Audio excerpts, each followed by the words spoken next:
Right now. There we go. Okay. Need to get closer to my mic. Let's get my mic a little bit closer here. Um and let's go live. There we go. All right. Um First of all, welcome to the stream. What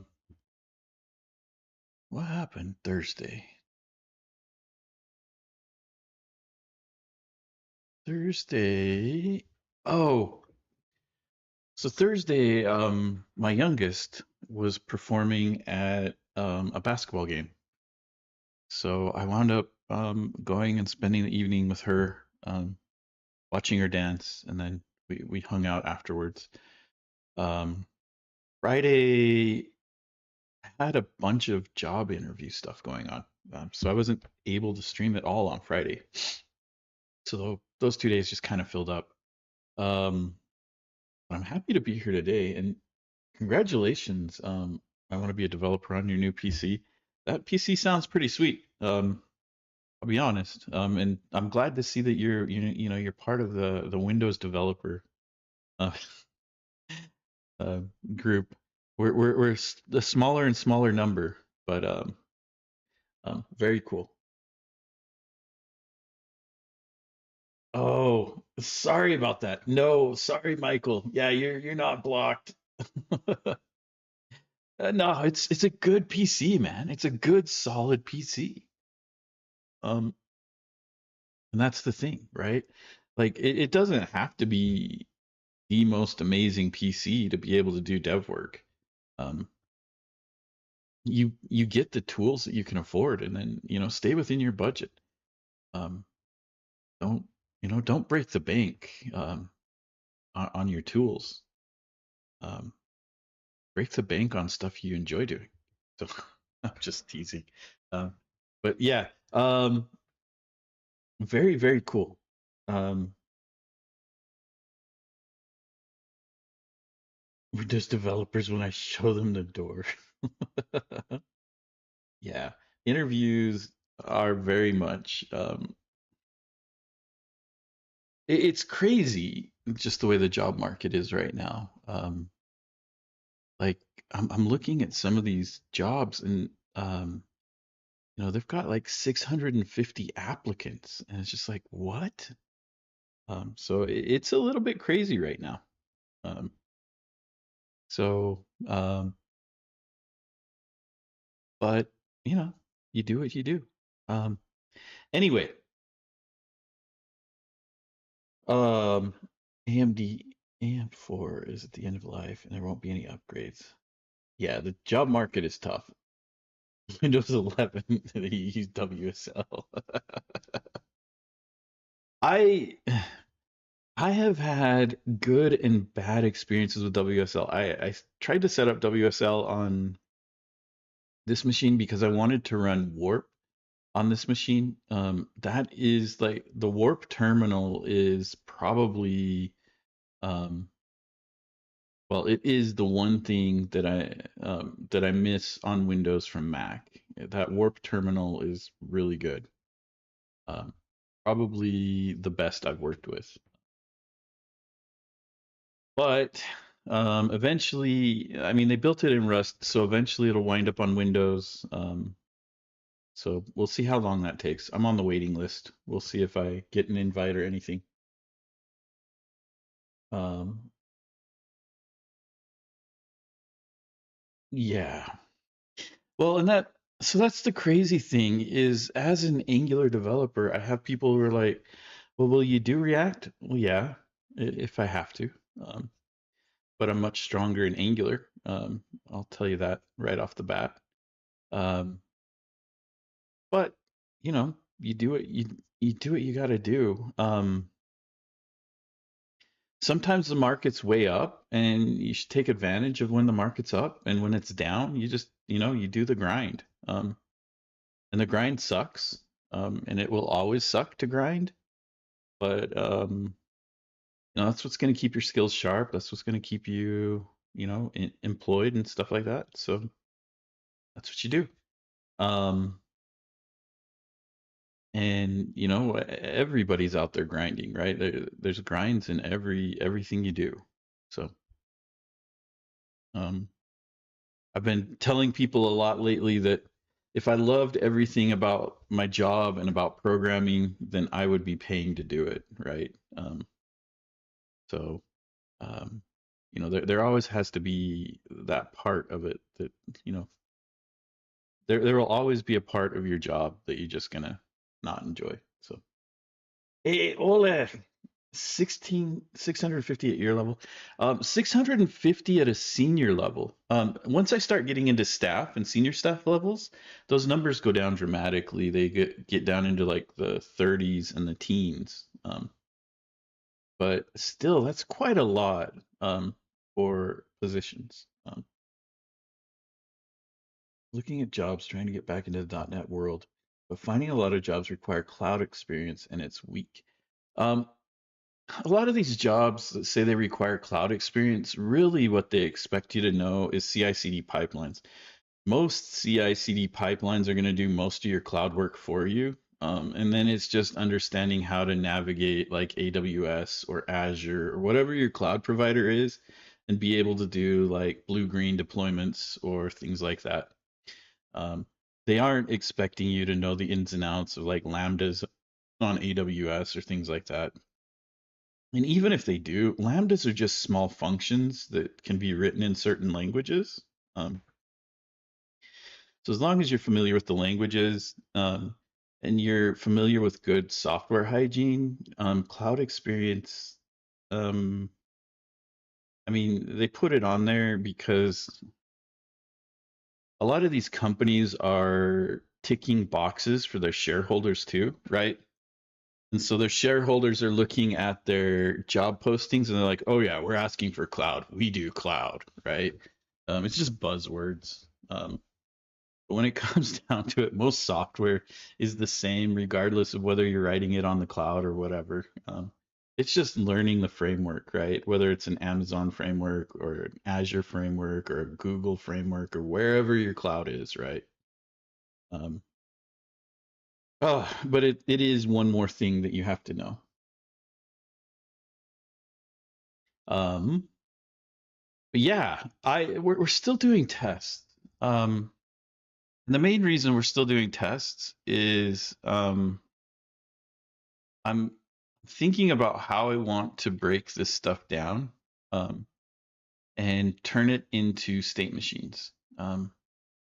So I have some ideas, but I want to make sure that we do it in a good way that can show off like what the benefit of a state machine is.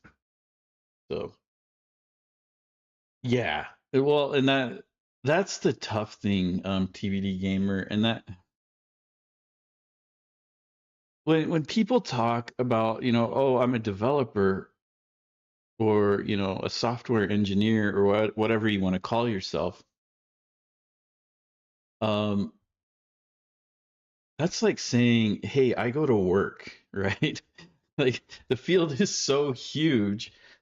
Even even if you break it down to like front end and back end, um, for the web and then right or even if let's even go broader than that, even if we break it down into like web based embedded mobile desktop, right?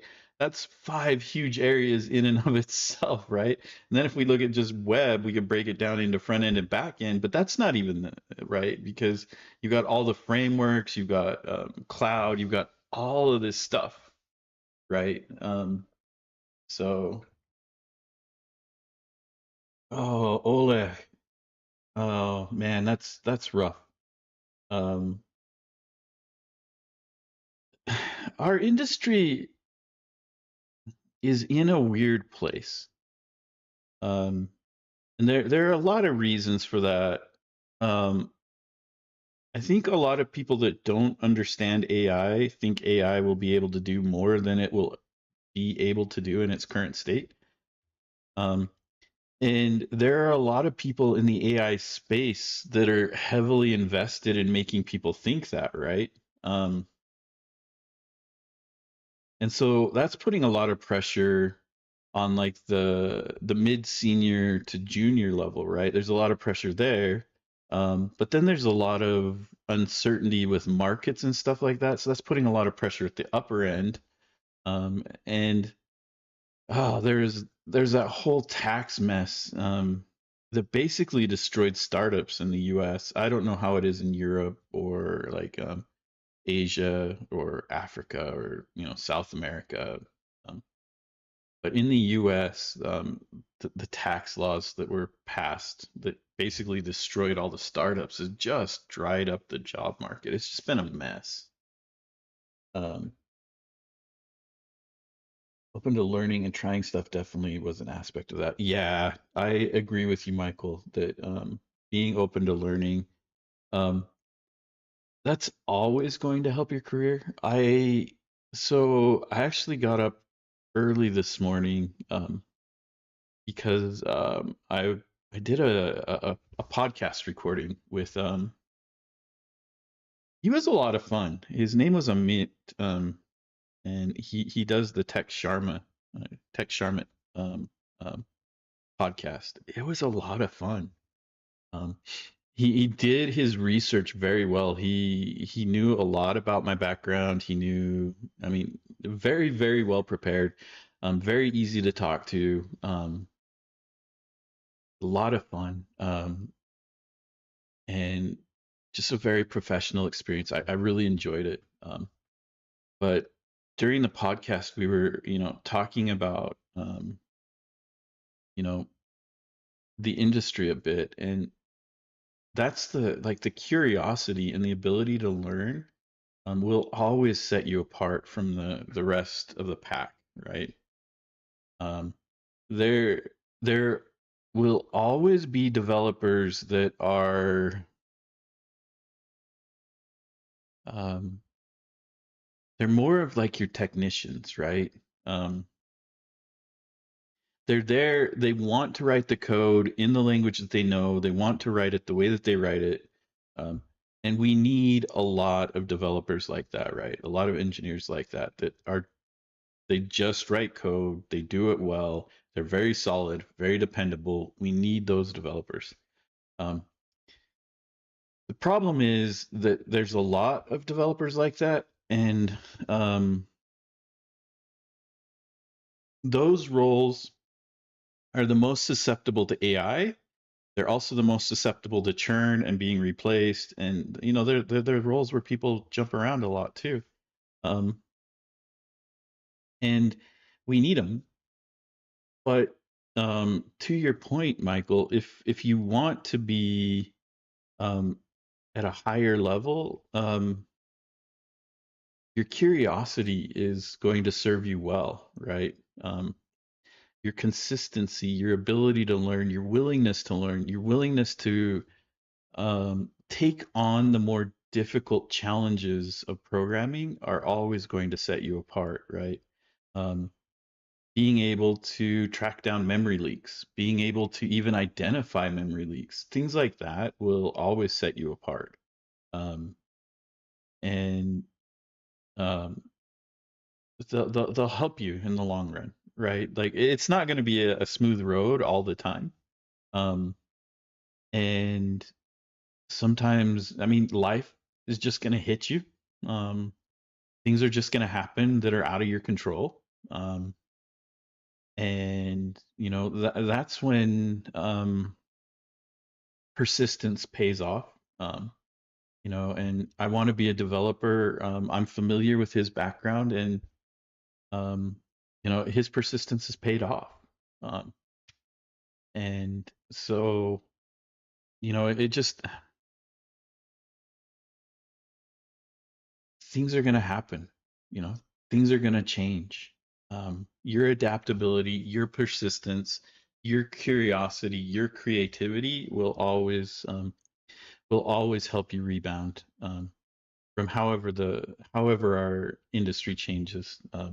But I mean, if there's one thing we've learned from front ends, it's every month we get a new framework every month, right? I'm joking mainly, but right? We're constantly inundated with change, right? People are constantly telling us, "Oh yeah, the way you do things, that's the wrong way." Um, so, yeah, yeah. Ole, definitely um, reach out to me behind the scenes, and we can talk um, and see if we can help you out. Yeah, just message me on Twitter or something. Happy to talk to you about it. Um, yeah, that concerned about getting back. Um, and it part of it is, there I'm being a little bit choosy because I can. Um, I don't want to just jump into something that I'm not going to enjoy. And so, that's part of it. Um, yeah. So my work on the front end of my app has made me appreciate a few things. If I want to develop this app for real, I'm going to need to find someone who could do front end. Front end requires architecture as much as a back end. I dislike front. Yeah. Um, yeah. The so here's the thing that humans we develop biases, right? And um, often biases are used as a negative, um, right? They often have a negative connotation to them, right? Because when we hear biases, it's often used in context of things that having a bias actually hurts us or it hurts society as a whole, right? Um, but I saw this study recently where um, they hooked electrodes up to people's brains um, to see what the bit rate of a brain is.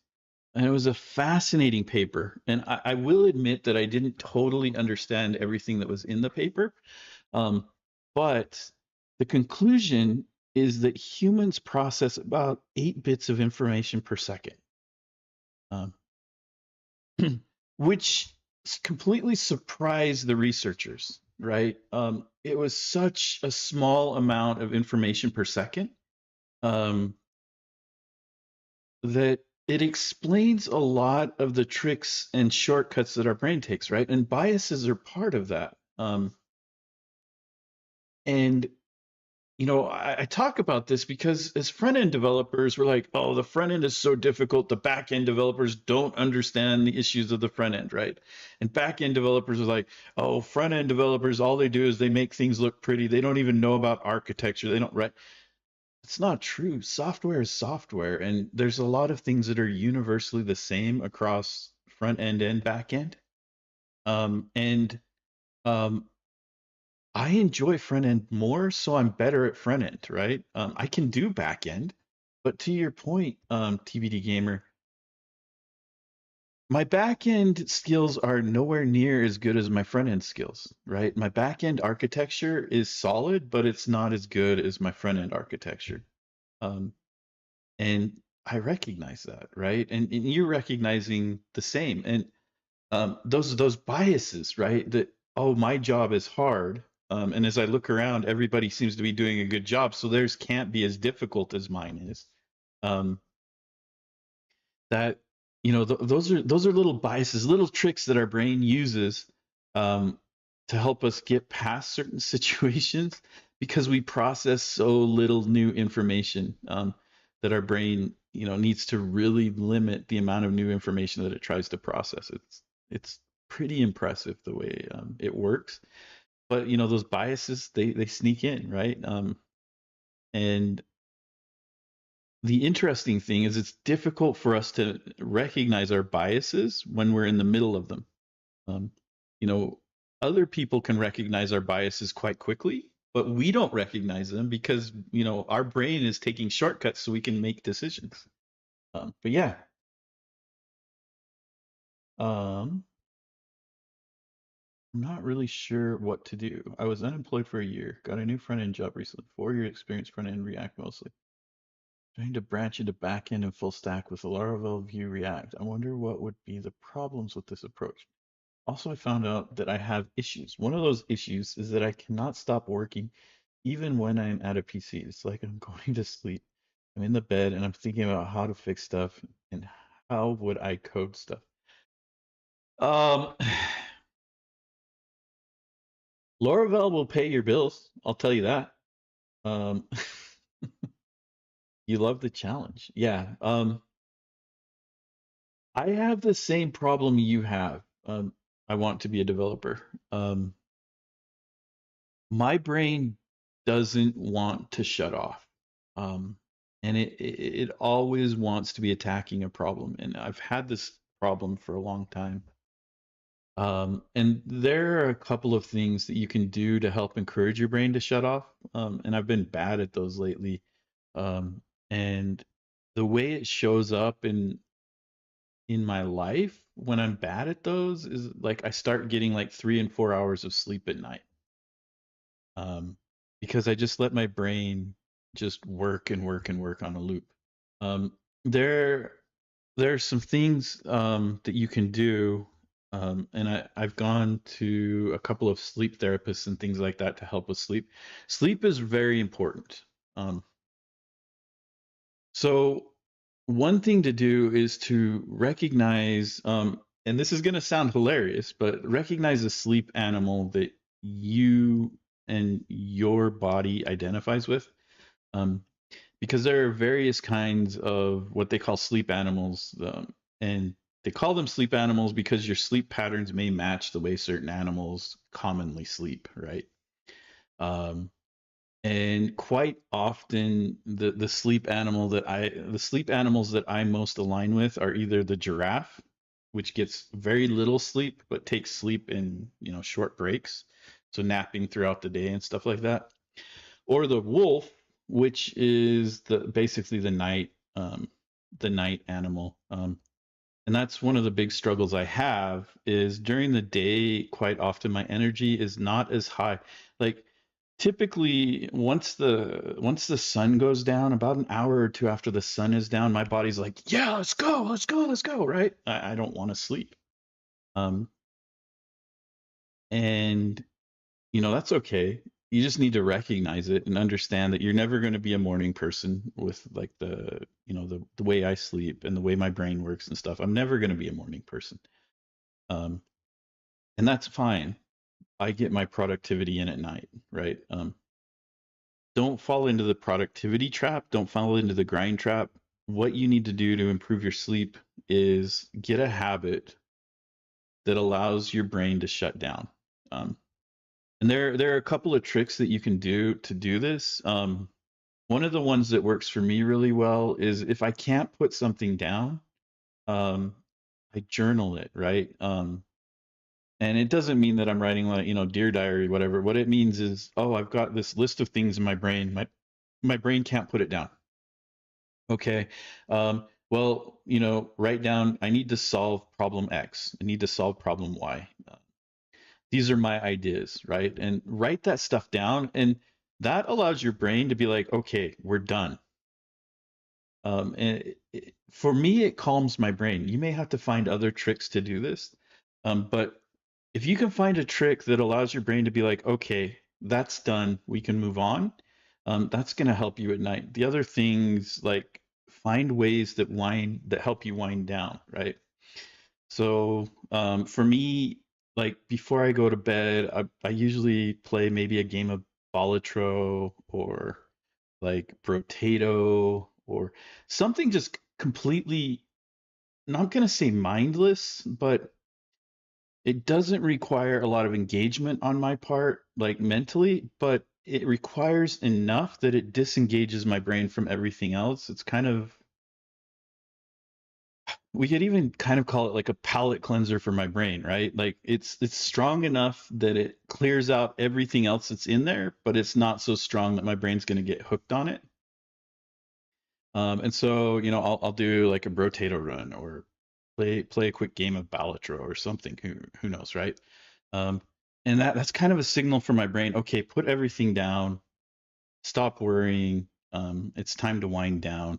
And then after that, I can usually fall asleep much easier. Um, and my brain's not busy worrying. So, um, yeah, your sleep, yeah, that's the so differing bedtimes is not necessarily a bad problem, right? Like it really depends on how your body copes with sleep and what your body needs from sleep. Um, and it's probably going to require some research on your time and some data gathering and stuff like that to figure it out. But 4 hours of sleep a day, but that's because of sleep apnea, and I can't get treatment for, I think. Um, template-driven forms. Uh, 4 hours of sleep a day. See, that's yeah, I'm in the 4 hour sleep. Sleep apnea is a serious issue. Um, and my family in general struggles with sleep apnea. Like my dentist and like I have a very small mouth and a small throat. And so even when I was much skinnier and working out, I still had sleep apnea and I snore pretty terribly. Um, Getting treatment for it will be helpful. And that's part of all of the sleep stuff that I was working through too.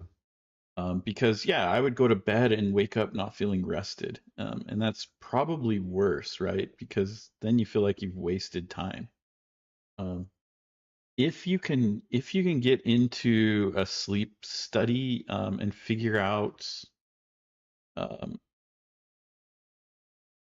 and figure out, how many times per hour you're waking up and stuff like that. They're not comfortable. I'll tell you that. Um, they're definitely not comfortable. My sleep study, I probably didn't sleep as well as I could, but we discovered I was waking up like 20 times per minute. Was that it? No, that seems really, really high. Maybe it was 20 times per hour. It was a high amount, right, of times that I was waking up, um, which didn't lead to good sleep. And when the electrodes were on, I was never reaching really deep REM. Um, so like before I started receiving treatment for sleep apnea and stuff like that, I couldn't even really tell you about dreams that I'd had. And you know, that's a sign you're not really reaching deep sleep. Um, but I do recommend that you get some help with that because 4 hours is yeah. Um, I love template driven forms. And here's the secret. Template driven forms are really reactive forms underneath. But they've got a whole bunch of syntactical sugar on top. So you can do the same stuff with template driven that everybody says you need reactive forms to do. You can absolutely do it. But it works just like HTML and it's a lot easier to write. So I'm a big fan of template driven. Signal forms, I can't wait for that to be done, but the current signal stuff is really nice. Um, the signal to reactor, that sounds cool. I finish work at 6 p.m. And what do? I study for 2 to 3 hours and then I get into something not working. See, that's my problem too. Be careful about burnout. You look like someone who snores. Yeah, you don't want to sleep in the same room as me. I promise you that. You just need to discipline yourself because the rest will give you more energy to solve problems. Uh, 55 times an hour. Wow. Machine doesn't work. Yeah, that's surgery level.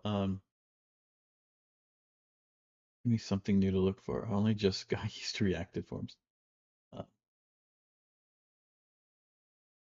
Uh, you should look into it. They need that feedback. So yeah, the experimental branch is very cool. But it is experimental, right? Some things may make it, some things won't. Who knows, right? But it is very cool to see how the minds of engineers at that level work. It's a great way to learn. So the experimental branch, while not something you should ever use in production, is something that you should absolutely look into and learn from how they're doing it. Writing after Word, because the PC reading, the amount of work I'm doing, I'm getting a bit burnt out. Yeah, don't burn out. That, like, recovering from burnout is difficult, and that's also where I am now, right? Like, you get so busy with work, and then one thing about like streaming is, it's like taking on another job. And so, I'm constantly looking at, what can I do for the stream? And, I'm thinking about, I think about the stream quite a bit. Um, and it doesn't give you a lot of downtime. So if you're one of those people who doesn't get down, like who doesn't allow yourself a lot of downtime, make sure that your downtime is very meaningful. You need that time to recharge. Um, so, if you don't typically allow yourself downtime, then when you have downtime, disconnect. And that's one of the things that I'm doing right now to help quite a bit with the burnout that I was experiencing is um, when, like, say for example, Thursday with my daughter's game, I was not on social media at all. I was not thinking about anything but just being there, cheering for her while she danced, just having a good time with her and, being there to support her. So completely disengaged from everything else. And that's probably the best piece of advice I can give you when you struggle with a mind that just doesn't want to put things down, is work hard to disengage. Um, went to sleep around 1 a.m. What do I do? I want to get this working. I need to fix it. Haven't even coded. What a disaster. Well, at higher levels, you do a lot less coding and a lot more problem solving, right? So the amount of code you've written may not be an indicator of productivity. Um, Actually, I'll even remove that may not. The amount of code you've written is not an indicator of productivity. Um, and this is one of the biggest problems and one of the biggest traps that a lot of companies fall into. Um, is they start looking like, oh no, our programming expenses are out of control. What do we do? We're not meeting customer deadlines. We're not doing this. We're not doing that, right? So if you've ever worked for a company that goes through this, you know that the very first thing they do is they go to the repo and they start pulling stats. And they start ranking developers based on commits, based on lines of code changed, based on all sorts of stuff, right? And then you start hearing whispers about this in the company, right? Like, oh, so and so only commits so many times, and these tickets are carrying, and blah blah blah blah blah. That company doesn't know what its problem is, right? Um, hey, Boss Gans, thanks for the follow, man. Really appreciate it. Um, Here's you, will brand you as a junior front end developer. You can brand me as a junior front end developer. But what I will tell you is when you're trying to track mechanical stats, right? And by mechanical stats, I mean the number of commits, how many lines are changed, how often they commit, how many tickets they complete, things like that. You are incentivizing a culture where lines committed will start to be what everybody works for. Number of commits will be what everybody works for. Number of tickets will be what everybody works for. And those have side effects, right? Um, because if you're looking at the number of lines of code that I change, and I recognize that people are losing their jobs because of that, well, guess what I do? I start writing much bigger functions, right? I stop looking at ways to improve my code. And or even worse, right? If I really want to gamify the system, I write a bad implementation and then I fix that bad implementation um, in a future commit, right? Because then I get a whole bunch of lines that I've added, and then I get a whole bunch of lines that I've changed, and then I get a whole bunch of lines that I've removed, right? And so that looks really good, right? But really, I've wasted a whole bunch of time by taking, intermediate steps to getting to the best solution because you're looking at my git commit history, right? Um, and it's the same like law of unintended consequences with tickets. When you see places that incentivize tickets, what you'll notice is that almost nobody will pick up tickets that are difficult. And so your difficult tickets stay in the backlog forever, and you've got this bug that's been in there forever that all of your customers hate, right? Um, but nobody wants to touch it because everybody who looks at that ticket goes, ugh, yeah, I could do this ticket for the sprint, or I could do 5 tickets this sprint. We're incentivized to do tickets. I'm going to do tickets, right? And so that ticket just sits and sits and sits, and your code festers. And um, so I'm not saying that, tracking stats is a bad thing. But what I am saying is humans are very, very good at gamifying things, right? Once you start incentivizing certain behaviors, you're going to get more of that behavior, right? Um, and it's a really good predictor for how to get more of that behavior. In fact, when you start to disincentivize certain behaviors, you'll find that some people will dig in and fight against that, being disincentivized. Um, and that rebellion will show up in different ways. But if you incentivize something, right? Um, Humans are really, really good at getting incentives, right? We really, really, really love to connect, like collect whatever it is, right? I mean, just look at achievements on games, right? Achievements mean nothing in a game, but everybody hunts for those achievements, right? And whenever that sound plays that you've earned a new achievement, you're like, yes, right? That's using human psychology, right, to get you more invested in that game and to spend more time in that game. And when you're having problems delivering, when you're having problems with quality, um, if the first thing you reach for is process, if the first thing you reach for is more controls on your developers, um, you're essentially admitting that you don't know what the problem really is, um, but we need to do something, so we're going to ratchet our developers, and treat them like a factory. If we turn this knob the right amount, then the developer factory will give us what we want. But I've never seen that actually work. In organizations that I've been in that have turned things around, um, tracking developer productivity is quite often not the problem. It's very rarely the problem. Usually it requires a more holistic approach.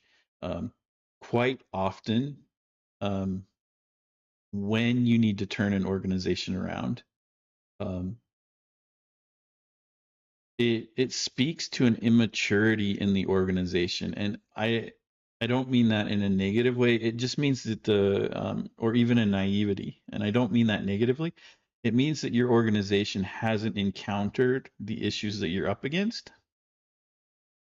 and it's time to do some retooling, right?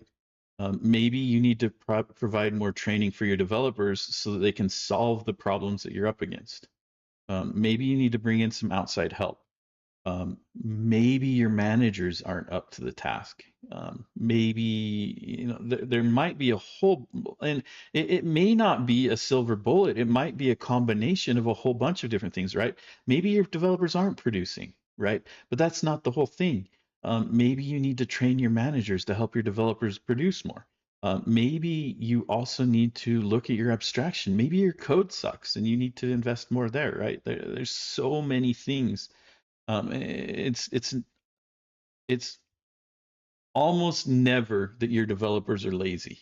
Um, there could be cases where that is true, but it's almost always a combination of things.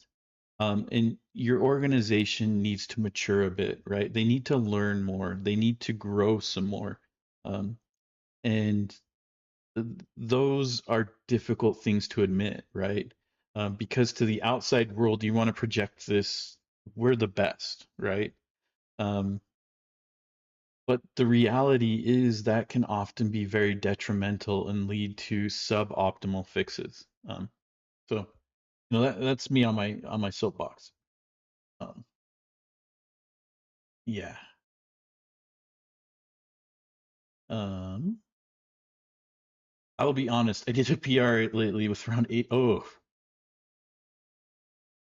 files changed. I blame it on the failures of my team where I have to try to pick up the slack because my team is not performing. And it is, there are varying degrees of performance, and nobody goes to work and they're like, well, I won't say nobody. The majority of people go to work and no, like, the majority of them don't go like, what's the least amount of work I can do today to get my paycheck, right? Um, it's really, really rare that people do that, at least in my experience, right?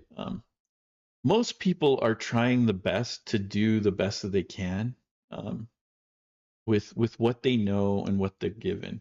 Um, and so, oftentimes developer productivity that it might point to other failures in other parts of the organization. Um, right? Maybe your architecture team isn't up to par. Maybe your management team isn't up to par. Um, Maybe your senior developers aren't, doing what they need to. Who knows what it is, right? But developer productivity is often a symptom and not the root cause of the problem. Um, and this is me speaking after, like, I just realized um, I graduated high school in '95.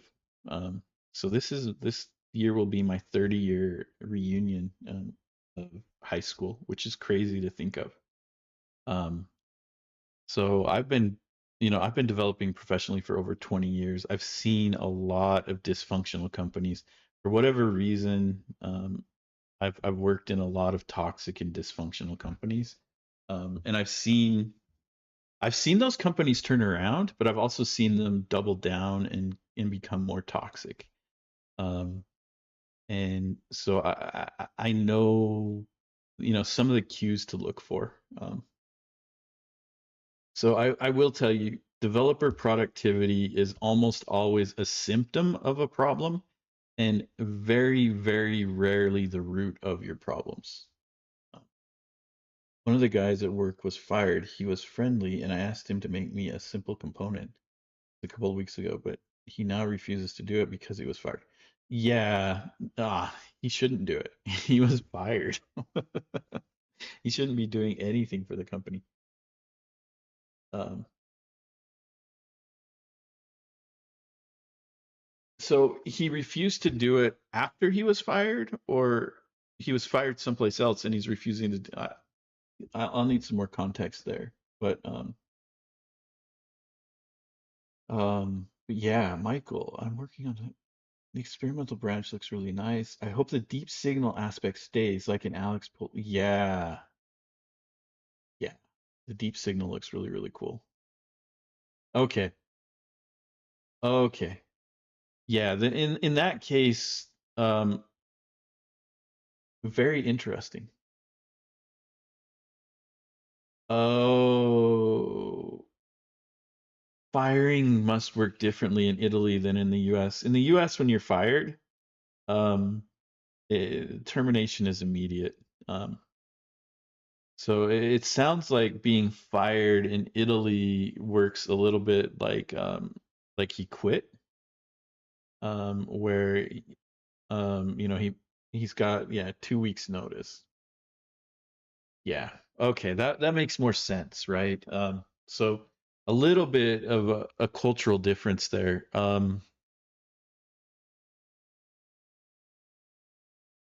I will say I can't say that I blame him. Um, if he was fired, I mean, I understand that he's ethically supposed to be working for those last 2 weeks, right? Um, but I can imagine that it's really, really difficult to want to help the company that's like, yeah, we don't want you anymore. Um, so I could see that. Hey, Marcus, welcome to the stream, man. Very, very good to see you. Um, so I can understand why he's not doing it. He's probably just writing out his 2 weeks to collect his last paycheck and then move on. Um, quite honestly, he's probably deep into looking for a new job.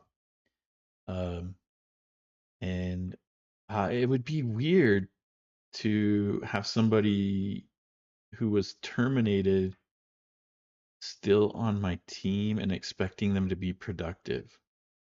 Just thinking about it from my point of view in the US, it would be really, really weird to have somebody be like, "Oh yeah, your job's over here soon." And it's not because of your choice, but you still have to do stuff. It seems a little bit strange. Um, so yeah.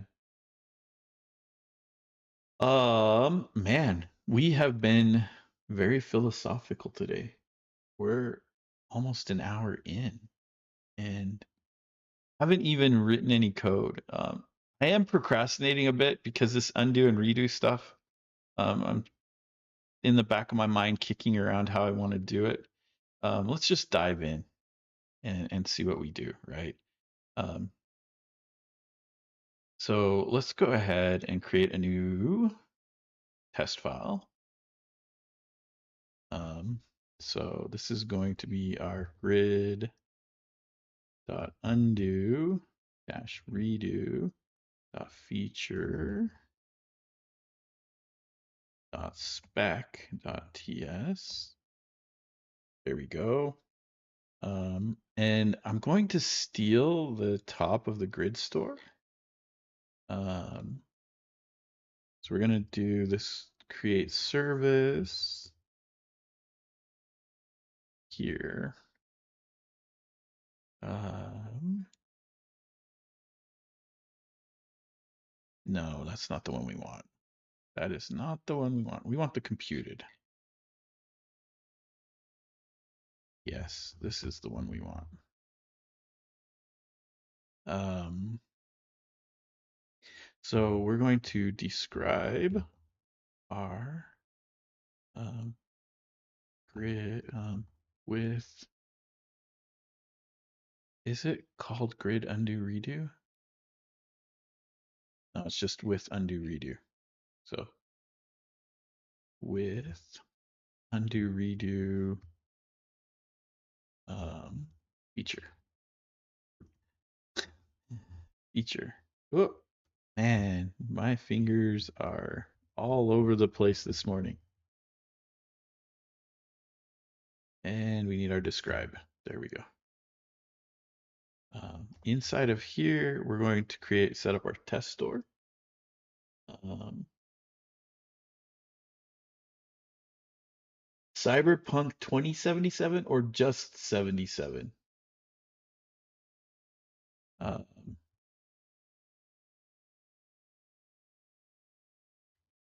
there are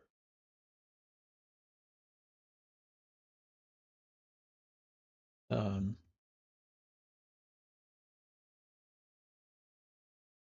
'cause I don't know what Cyberpunk 77 is, but 2077 is pretty good.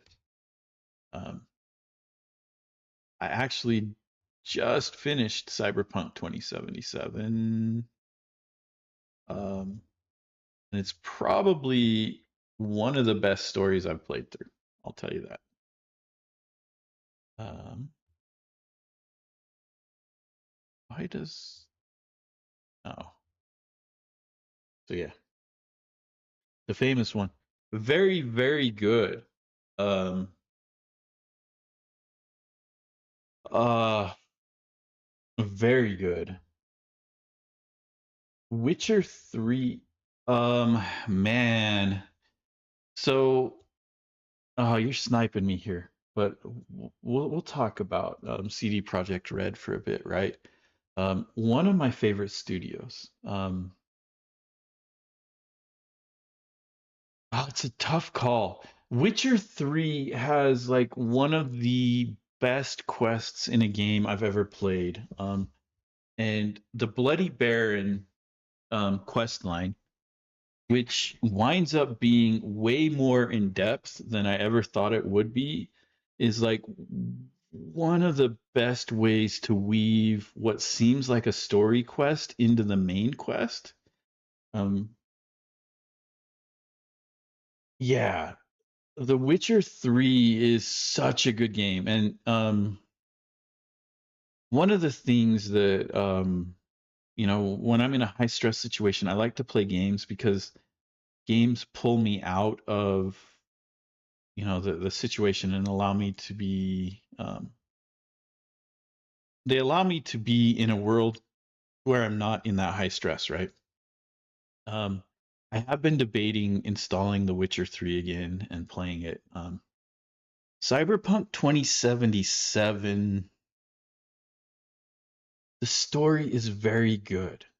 Um, and one of the things that Cyberpunk 2077 does very well is there are things that in the beginning seem inconsequential that wind up changing the entire story arc.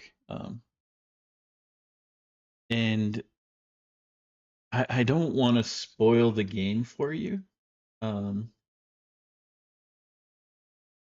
yeah. Um, Supernatural powers. Well, and that's the cool thing about Cyberpunk, especially after they did the 2.0 patch. The way your cyberware works is really, really cool. Like, one of my absolute favorite powers in Cyberpunk 2077 is the double jump, because it gives you, like, you can fall off of high ledges and double jump before you hit the ground and, save yourself some impact damage. Um, but the thing I loved about Cyberpunk 2077 is the city felt so alive after the 2.0 patch. Um, and um, Man, I'm just thinking about so many of the quests. Like a lot of the quests will hit you in the feels. Let's put it that way. It's a good game, a very good game. Very well done. Um, is it on? I would say it's on the level of Witcher 3. It's definitely better than a lot of the games out there that are single player. Um, I still haven't found a quest in any game that beats the Bloody Baron for me from The Witcher 3. Um, and the thing that's the saddest about The Witcher 3 for me is um, that first time through the Bloody Baron, when you don't know anything about it, that quest hits so hard, right?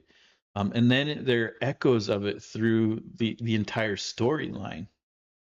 With the marks on the back of people's hands and stuff like that, leading up to the end of the game. And again, such a good game, such good storylines and quests that I don't want to spoil too much about it, right? Very much the same with Cyberpunk. And these are old games, but um, the artistry and level of love that went into the questing and the quest lines in these games is very apparent. And I don't want to spoil that for anybody who hasn't experienced it the first time.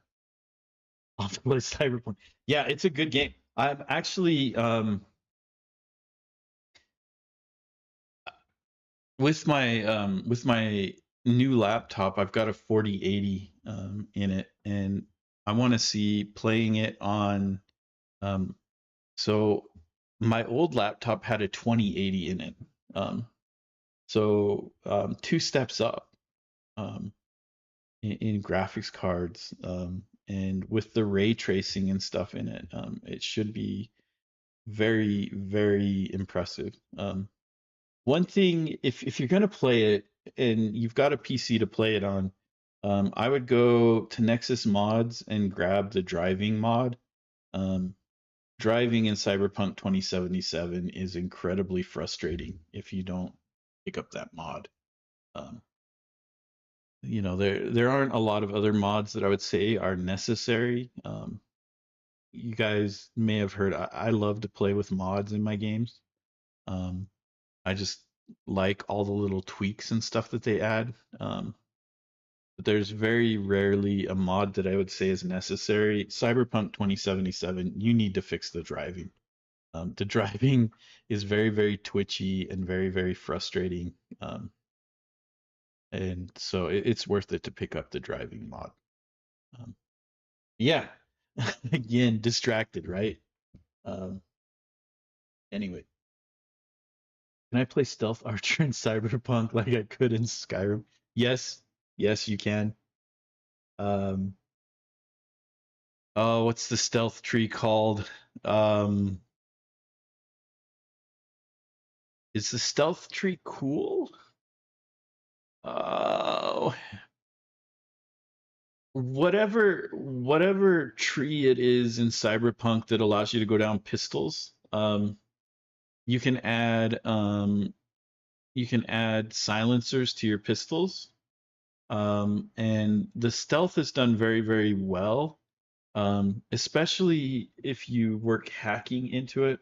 Um, because one of the very cool things about the cyberware is if there are cameras, you can use your cyberware to hack into cameras and use the cameras to scout out areas. Um, so you can hop from camera to camera, and scout out the areas and see where everybody is, um, and then stick to the shadows, silent takedowns, silenced weapons. Very, very much you can do the stealth archer. 6 cool, 6 technical, and 4 intelligence. Should be a good start. It will give you good access to good cyberware. I think when I finished my playthrough, I had, I'm trying to think. I think I had 12 technical, and 9 cool, and 9 intelligence, with only 3 in, oh, what's the physical stat? I can't remember. It's been a while since I played. Um, but I think those were my final stats. I wound up putting a lot more into technical because there were a lot more doors that I could break into with technical and bypass certain parts that a body. Yep. So I found like body will allow you to force your way through certain doors. So there were certain doors I couldn't get into with only 3 body, but I didn't care too much. Technical gave me the ability to hack doors. Oh, and then there will be like you can hack vending machines, or things on the wall, and then like steal money and stuff. And I really enjoyed having a lot of money. So I would increase the technical stat as I needed that and wound up with around like 12. Yeah, it's a very deep game. And the crazy thing is, I don't want to spoil the story, but things seem so inconsequential in the beginning that wind up meaning a lot more than you think they would. Um, and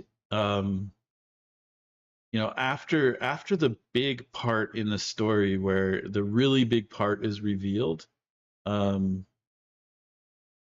there, I mean, there are actions that you can take that can make it better or worse, and it's crazy. Um, but you know, they did a really good job of making corporations very realistic. I'll tell you that. Have fun, man. I want to hear how you like it.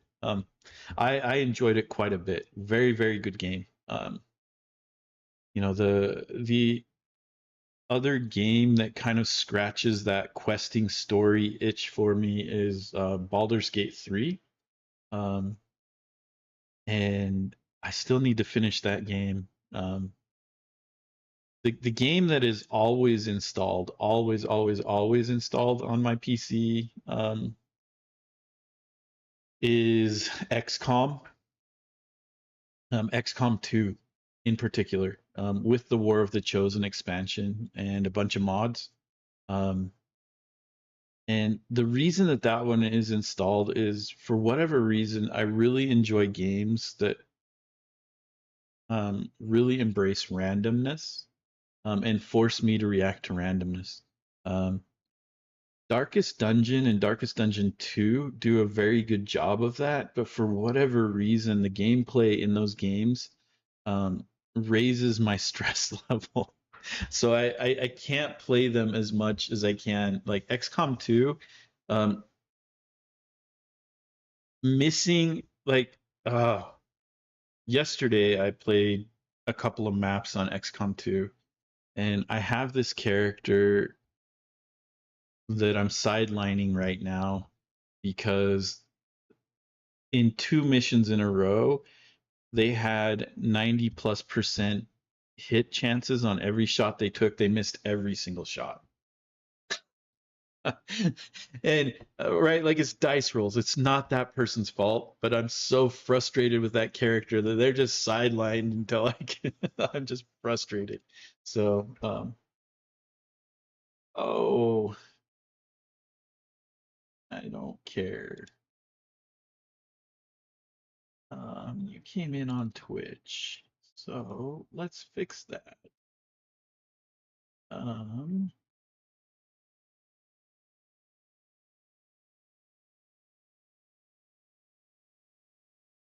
there we go. Anyway, um, yeah, I like XCOM 2 is that's the game I keep coming back to, and I really worry about an XCOM 3. Um, XCOM, the original XCOM Enemy Unknown was very, very good, but XCOM 2 really doubles down on the randomness. Um, like Um, in most XCOM games, the tech tree typically progresses the same way, but they've done a good job of making tech difficult to decide on. I mean, there's usually a certain build that I follow, but quite often, something will sneak in where I want that, and so, it'll put off me getting plasma weapons or whatever. Um, so, um, I like I said, I love to run things modded, and so I'm running um, what's called the amalgamation mod, and amalgamation really doubles down on the randomness for me, which I really enjoy. And what amalgamation does is it adds like a primary class and two secondary classes to it that any character can get.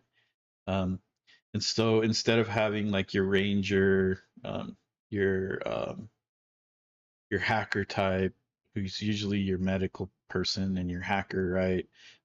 Your grenadier, and then your sharpshooter, and then your psyop, right? Those are your five classes, and then you've got your hero classes mixed in with that, right? Your Templars, um, your I want to say Ravager, but it's not Ravager. Is it Ravager? Um, and then the stealth people, the Reapers, Templars, the Reapers, and it might be the Ravagers. Um, so you've got 8 classes that typically go along on a mission. With amalgamation, my current amalgamation install has I think when I ran the math, it was over 7,000 possible classes. Um, so what happens is it picks four different mixtures of classes. And it really forces you to think about what you need, right? And so in the randomness level of 7,000 possible classes just really ratchets things up. But on top of that, I added in another new mod that just came out that adds it adds like almost darkest dungeon like stuff to it, to where people can be queasy, and so taking them along, right, maybe their hit points or their movement is way lower, or things like that, and it forces you to put your teams together differently, um, because maybe somebody is sad because they lost somebody on a previous mission or who knows what, um, and their movement is so severely restricted that it's not a good idea to bring them along, which changes up the gameplay, because typically towards the end of the game you've always got your favorite ones that you bring along. Um, so I just really enjoy randomness. That and Factorio. Like Factorio will always be there. But anyway, let's get back into it. So um, so let's look at the undo, right? Um, and the very first thing that undo should do is it should just undo um, it should undo the last command, right? And there's a reason. So we encapsulated our undo redo feature pretty well. So like, even if we look at the state, um, so the undo redo state is all very encapsulated, right?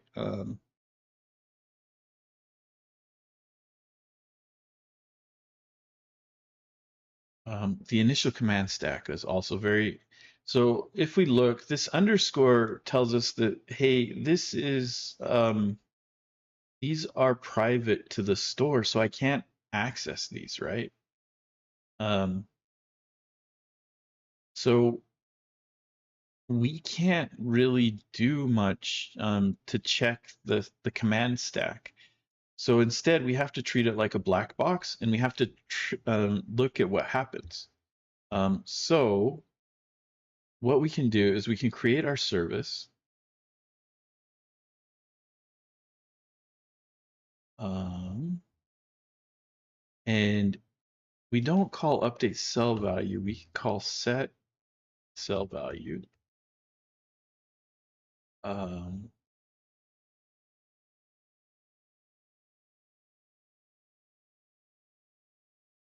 and then set cell value. And these are probably wrong. Um, so set cell value expects two arguments. So cell state was not provided. So the value we want here is a 1. And then this becomes a create cell state. Right, so create cell state. And then we need to import this. And this becomes row, column, and region now.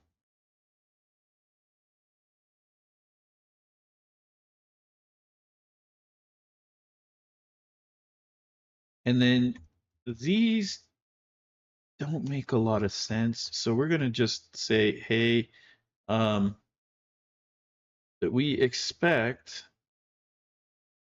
our grid 0, 0 value to be 1. And then we're going to say, hey, spectator dot service dot set cell value 2.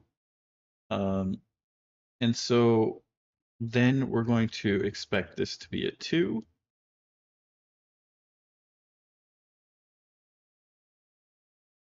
And then we're going to call this undo, and we're going to expect 0, 0 to be a 1. And then we're going to also call it again. We're going to expect not to be 0, but to be undefined. Um, and that should be our first test, right? Um, so we set the value on the cell to be a 1, right? We get our grid.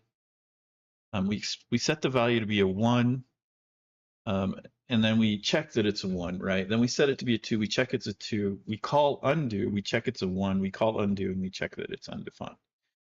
Um, so now we can go in and we can just say n pnpm nx, and we can just say run components test with the watch flag.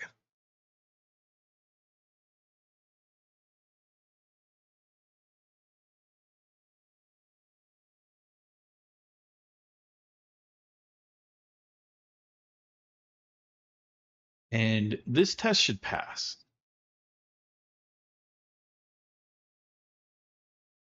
but it failed.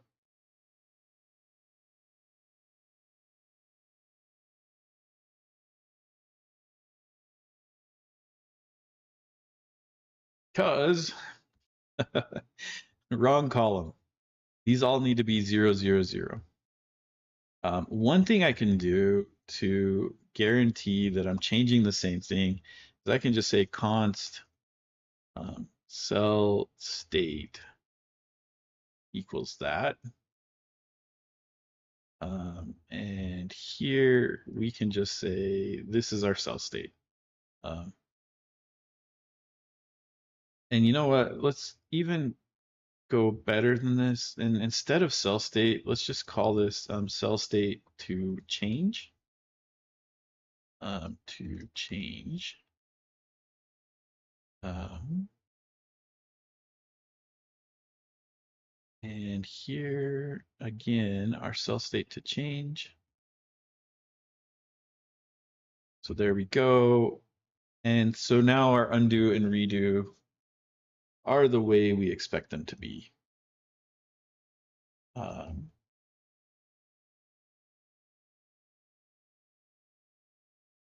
So now our test should pass,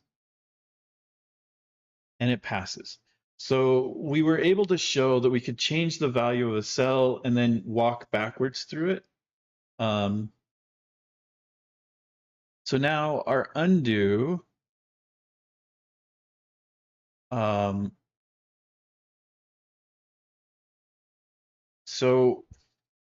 the next thing we should say is it should not break if more undo than commands, right?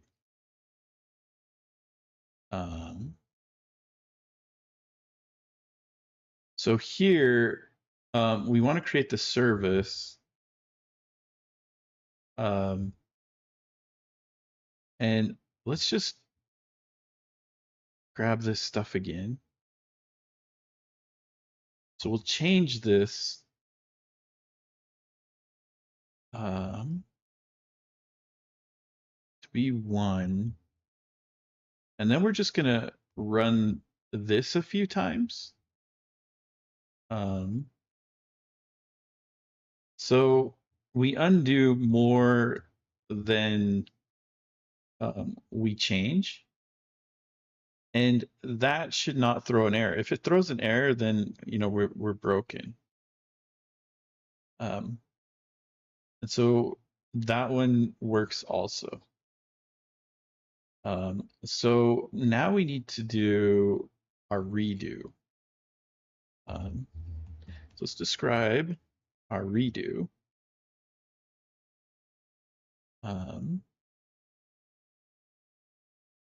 And here, the first thing is it should redo the last command. So let's see what it writes, right? And so it's picking this up as being duplicated code, which is fine.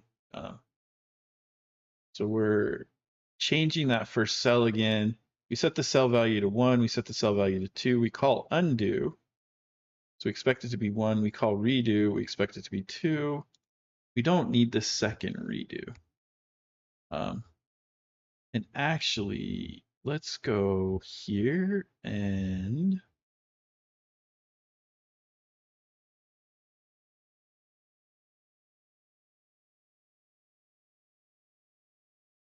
oh, it wrote multiple.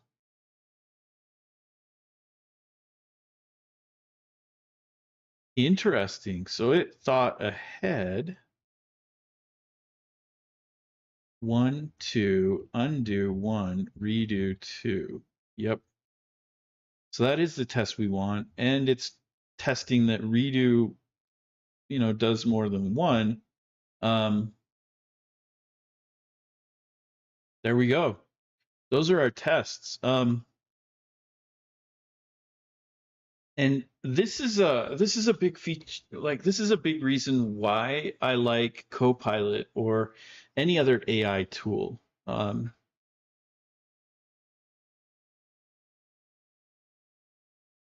It picked up that, hey, we want to test a couple of things before, um, before I wrote it. I was only working on the undo last command. That's why I got confused when I got down here and it's doing a whole bunch of stuff. But as I went up, I was like, oh, wait.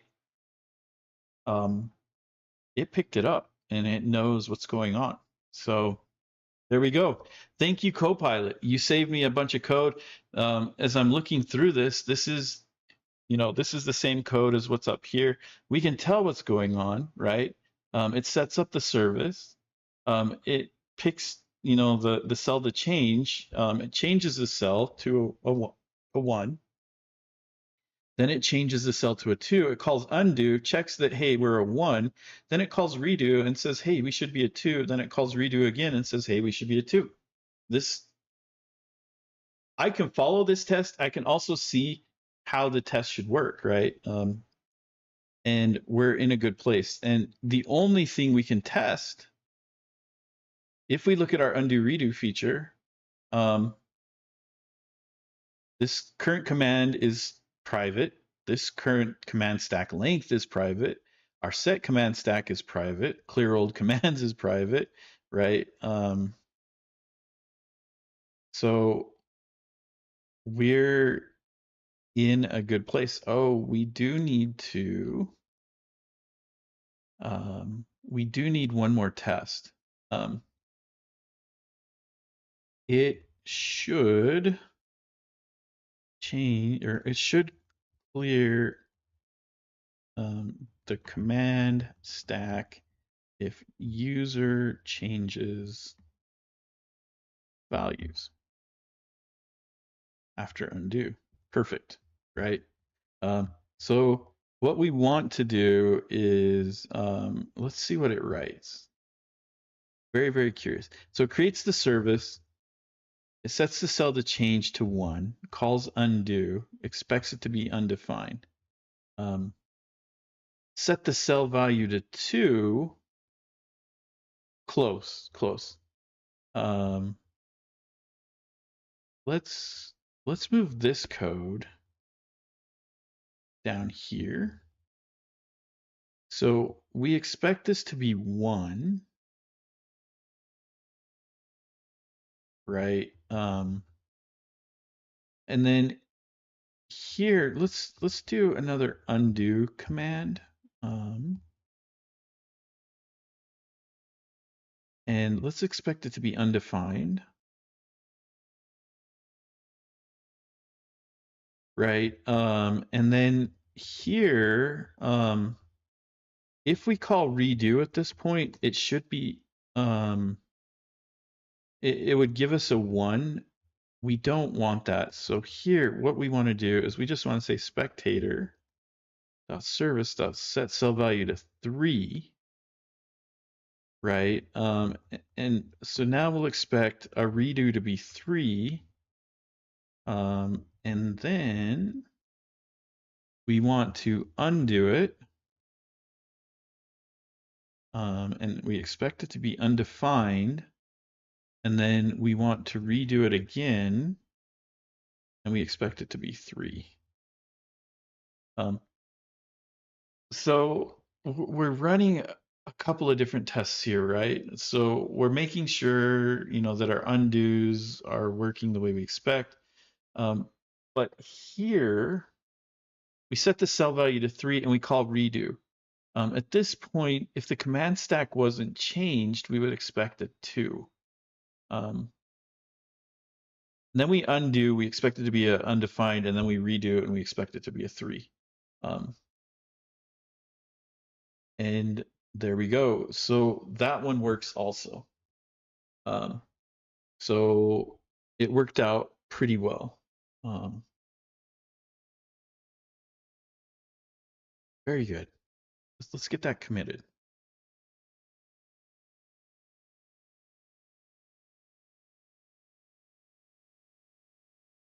So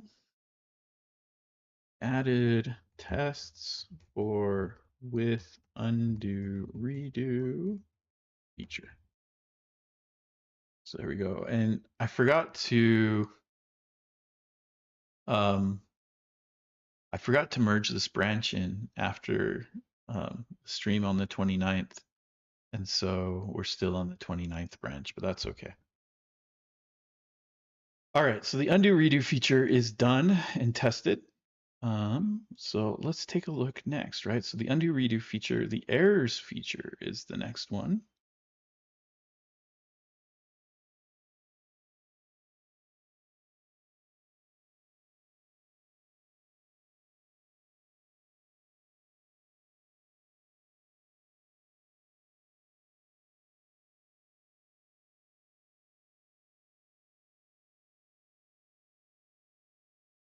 So how would we test this, right? Update grid has error.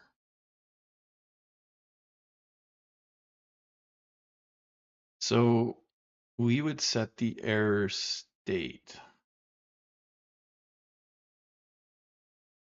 And if the cell is valid. See, what we might be tempted to do is export these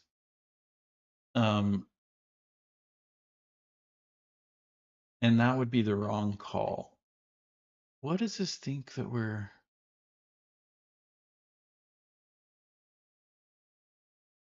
Oh, it's saying we have a high cognitive complexity. Okay. Um,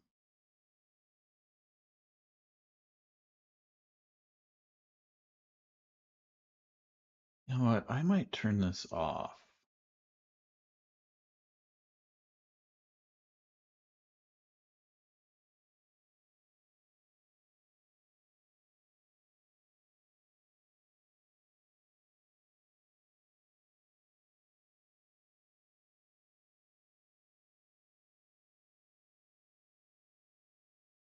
Can I not disable this?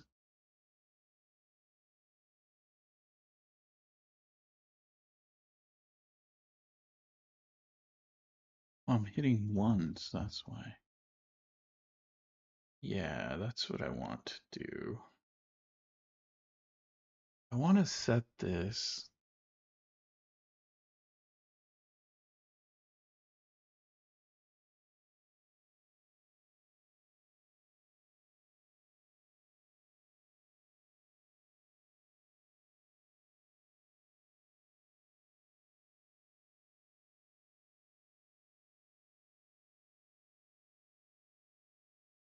Um,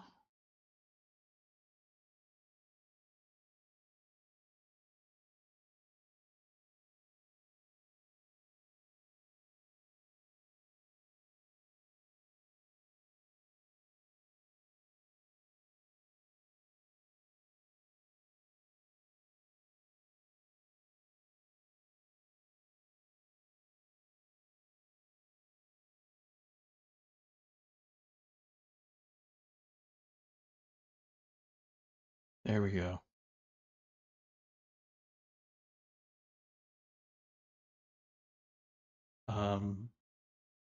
Because we've got the high complexity warning here. But I don't want all of the underlining. It becomes a little bit frustrating, right? It's a little bit of overload for the code. Um, Interesting. We've got an extra.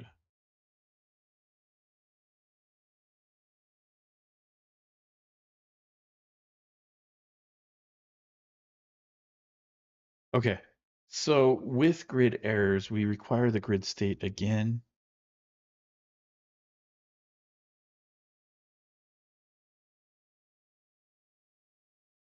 So we can grab this code from the top again.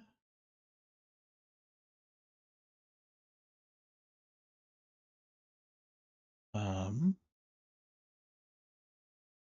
and we need to just add the test file here, right? So new TypeScript file.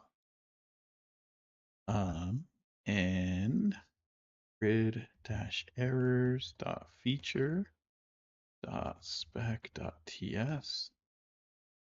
And here we're going to describe with grid errors feature.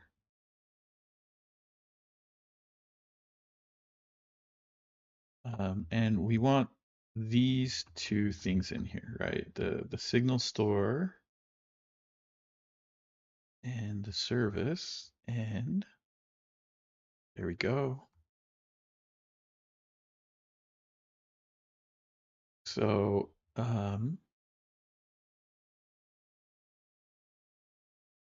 we can't call analyze errors, and this is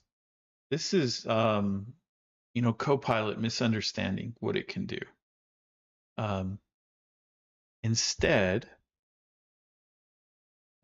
it should set has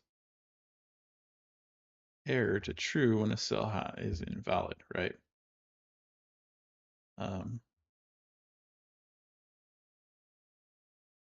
So what can we do? We can say const service equals create, or no, this is spectator. Equals create service.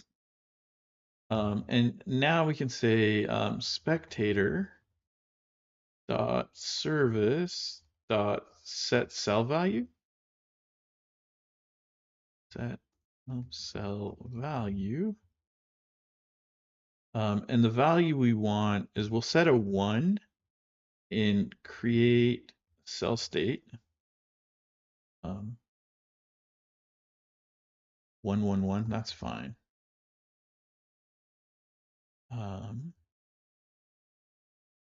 And this is actually wrong. We want column 0, row 0, region, not read only, region 0.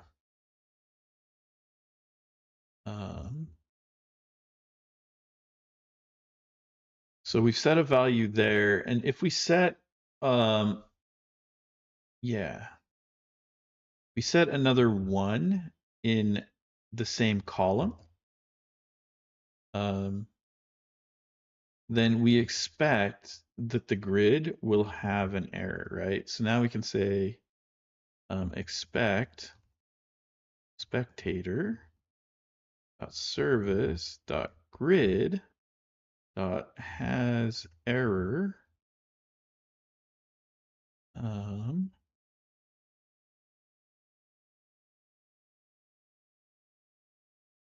to be true. Is it not has error?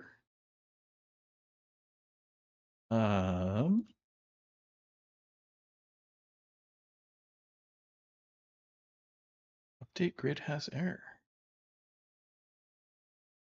Let's go take a look at our grid state. Has error right there on our grid state.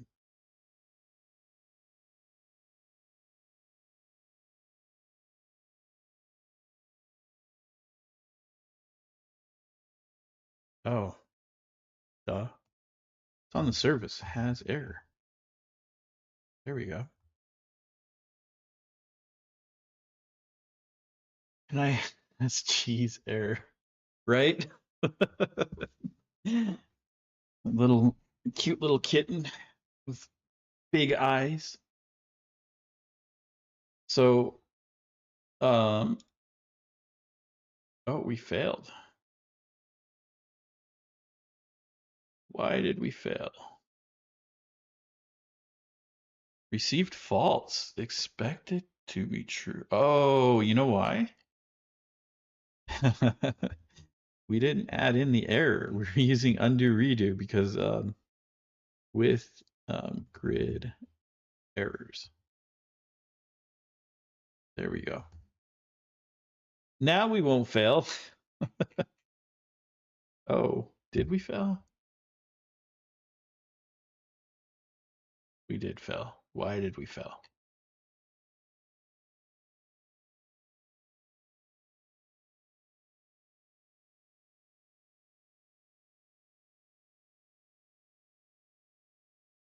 Should set has error to true when a cell is invalid.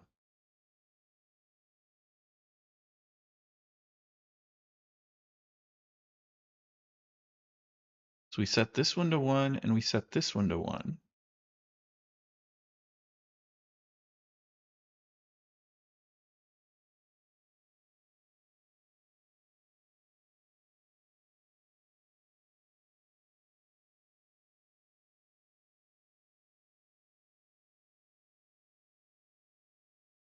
So we're watching this. So we set it to false. Let's just right here, we'll just console.log the changed grid and the has error, right? And let's see what we get in our logs. And that should help us determine potentially what's going on.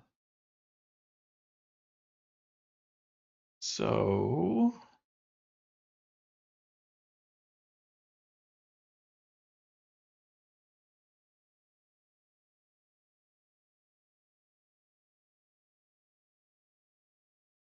it is saying false. We need to go way up to the top to see what we changed. So we said you have a value of 1.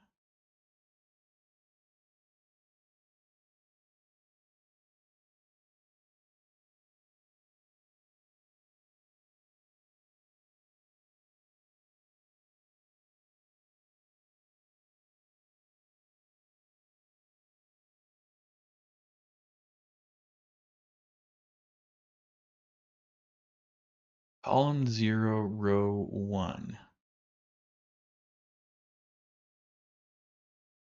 Column 0, row 0 has a value of 1.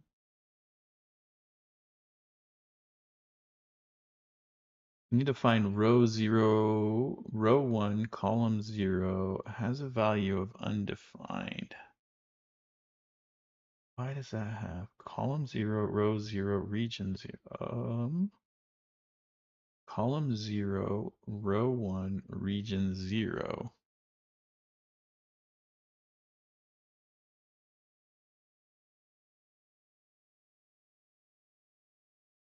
Let's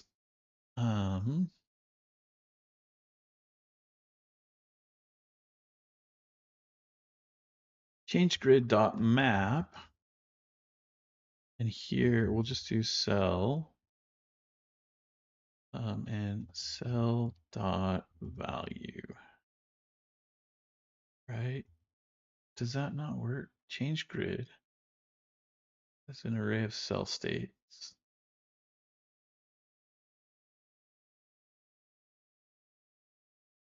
So we'll go row, and then we'll return row dot map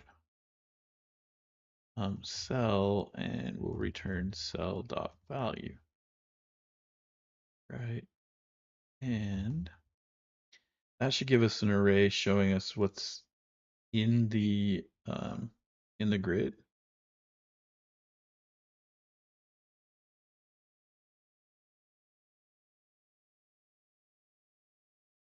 Undefined, undefined.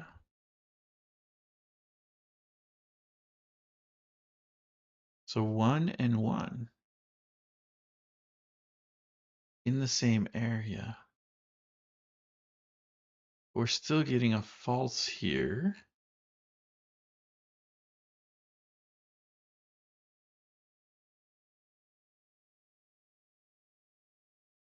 So it's our column check that's our problem. When a cell is invalid, and we'll call this in same column. So let's see what's going on with our column check here. So check column for errors. Find cell with errors, get column to analyze. So find cell with errors is here, and we're going with an error analyzer on the cells.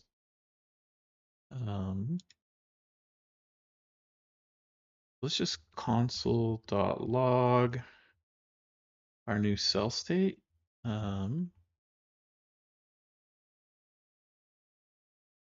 Let's also console log here, console.log our cells. And let's see what we get.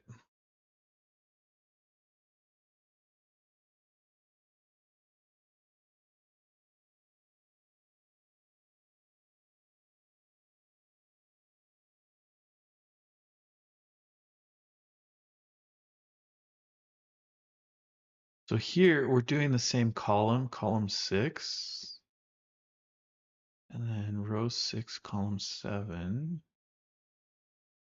row 7, column 7, row 8, column 8, row 6, column 8, 7, 8.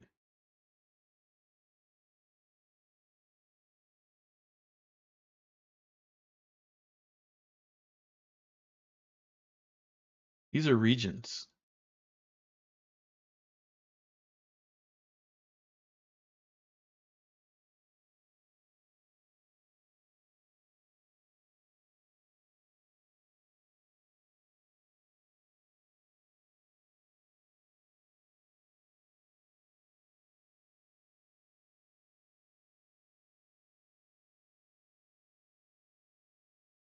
So let's go cells.map here, and we're gonna go cell, and we're gonna just map it to the cell value.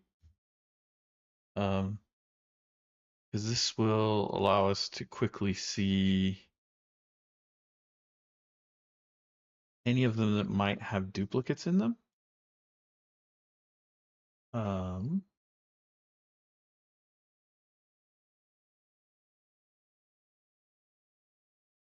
Got a whole bunch of undefined. Undefined, undefined, undefined, undefined, undefined.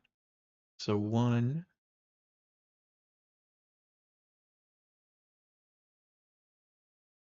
So here, we've got 1 and 1 in the same thing.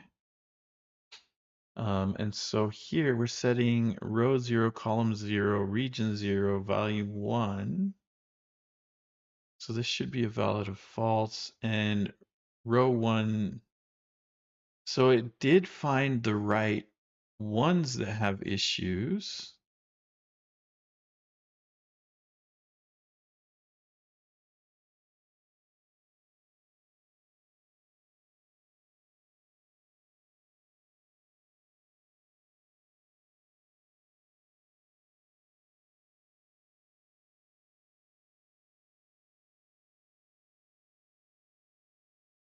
The question is, so find cells with errors. We go into get columns to analyze.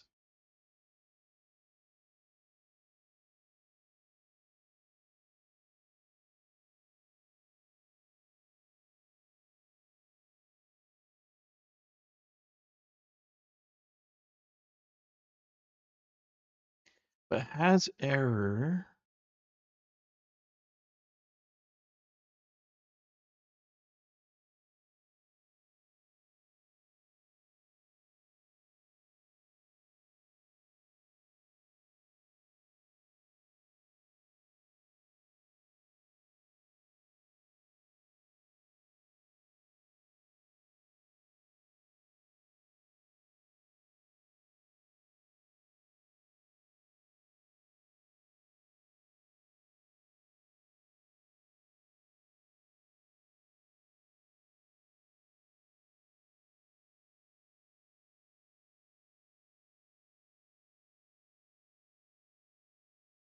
Got a bug here.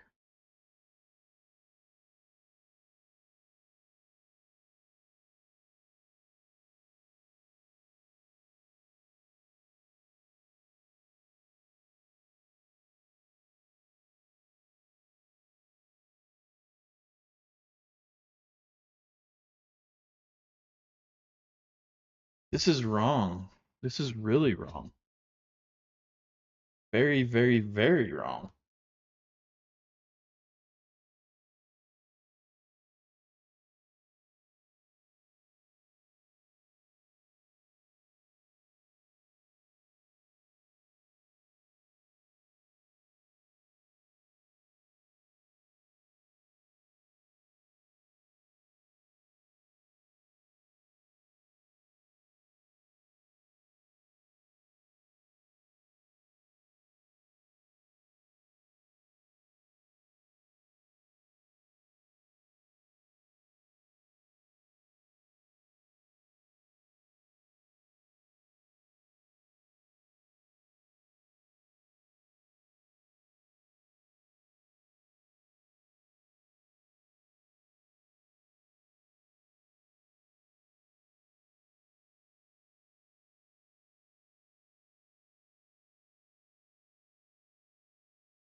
I think this is the problem right here. I don't know why that's there.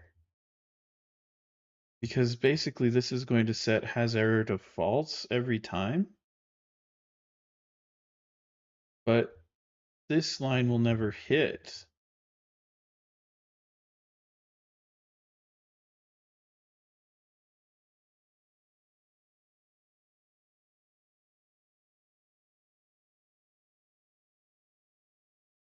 I think this line was meant to be here. Um, and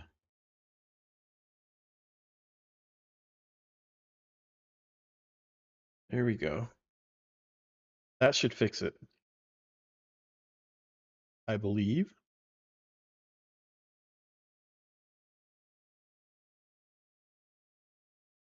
And yes, it does. That fixes it.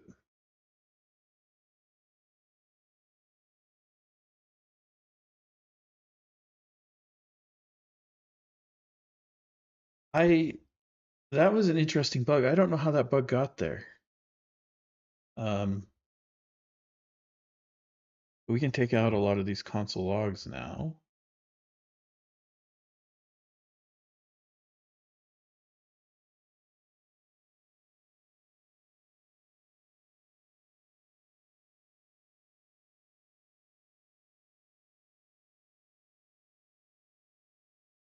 So that fixes that issue. Very interesting.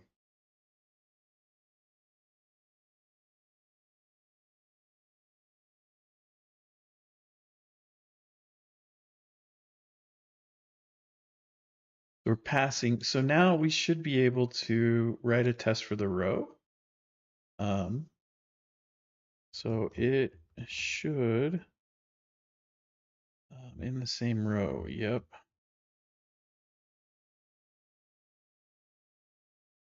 Let's see what it writes for me. Column 1, row 0. Yep. This is what we expect. Looks good.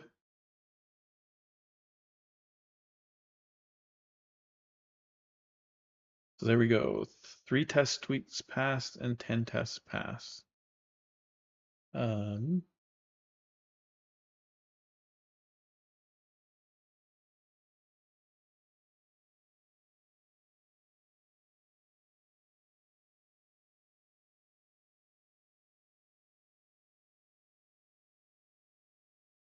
so great. So the last one is it should set has error to true when it's in the same region. Yeah, so now it won't be in the same column or row, but it will be in the same region, which is what we expect. So now we should see 3 and 11. And there we go. Perfect. And for some reason that makes me think of Street Fighter 2. The voice, perfect. um,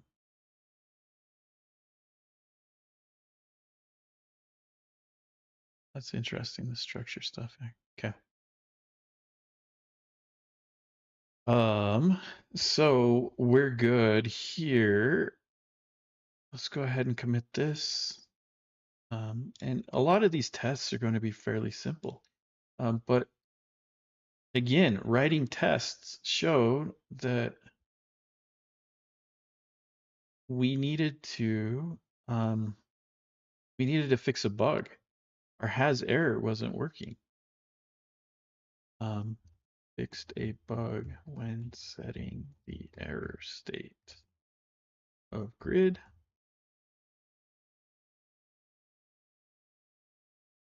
And I don't know how long that bug's been there either. But this is why we're going through to write these tests, because when we go over to xState, we want the grid to still behave the same way, right? And we want the game to behave the same way, but we can't verify that the behavior is correct or the same way unless we have tests that can prove that it is. So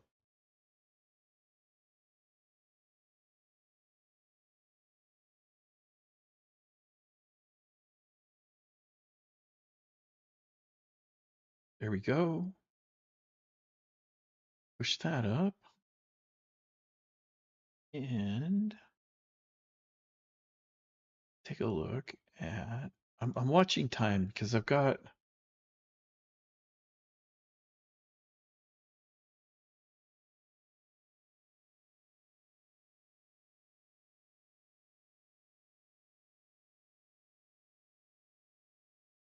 so we've got the selected, we've got keyboard nav,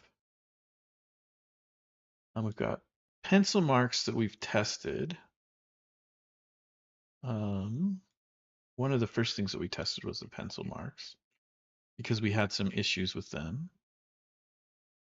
And then the puzzle mode we haven't tested. Reset or the solver.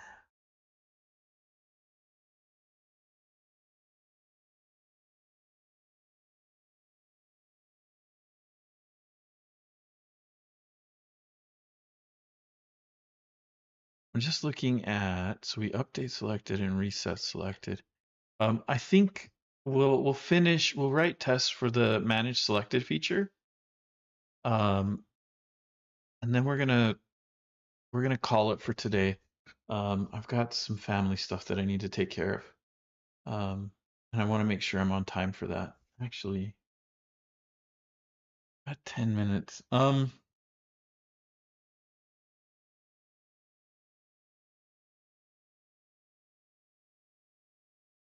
I think we're gonna call it here. Thank you everybody for being here. It was a lot of fun. I really enjoyed the discussion early on. Just about the importance of sleep, and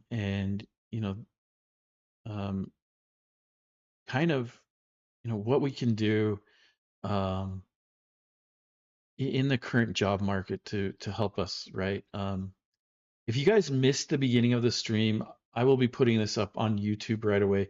And that's why I need to end now. I need to go, I need to be on time for a family thing here. But I want to make sure that I get this one up on YouTube.